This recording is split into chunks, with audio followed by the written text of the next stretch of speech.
Well done mga kalods. Tapos na tayo maglinis ng air condition lods.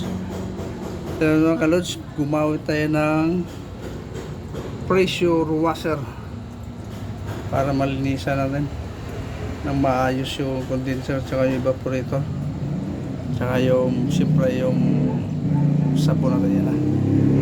Kaya pinaklas natin ito lods ha. Medyo may kasikipan to ang area natin lods, ay di pwede sa baba. Yan na lods yung controller natin, tinanggal ko yung binaklas ko pati ito kaya hindi pwedeng mabasa to lods. Ito yung sa thermostat, yan na ito. Dito yan siya lods, dito. Tapos nito naman sa controller na sa oras, ito yung controller niya dito. Yan binaklas natin yan lods para malinisan natin na gusto yung condenser at evaporator ng aircon natin. Yan lods, malinis na yan.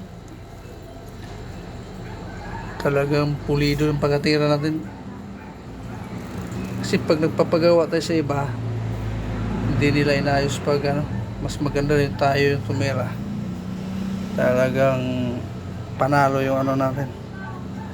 Pero pag naglinis kayo mga kalods, ingatan nyo na hindi ito mabasa. Itong lahat ng mga wiring dito sa likod, tulad yan. Kasi binaklas natin ito lods Ito na lods tanggal ko lahat yan para iwas sa grounded tayo lods. Yan na lods, yung nilinis natin ay condenser sa evaporator. Yan na, talagang tinira ko ng maayos to lods Tanggal talaga yung nito, mga bara, para malakas na yung buga ulit. Saka yung condenser niya lods, yan na. Nasprayan natin ng maayos yan. Ito yung sa preyon niya lods, yung tangke ng preyon. Yan, linisan natin lahat yan. Yan lahat. Tapos yung natin lods, saka pati ito lods, tinanggal natin to, yung fan niya saka exhaust fan. Kasi binalot ko pa ng plastic to lods para pag naglinis kayo ito talagang puting-puti niya, para malakas yung buga ng hangin. Kasi binalot ko yung motor niya lods para hindi mabasa. Ingatan nyo po lods na hindi mabasa pag nagbaklas kayo nito, kasi masisira yung gamit natin. Kaya alisto tayo pagdating sa ganyan para maganda yung natin trabaho natin. Yan lods, ayun, malinis na lahat no lods.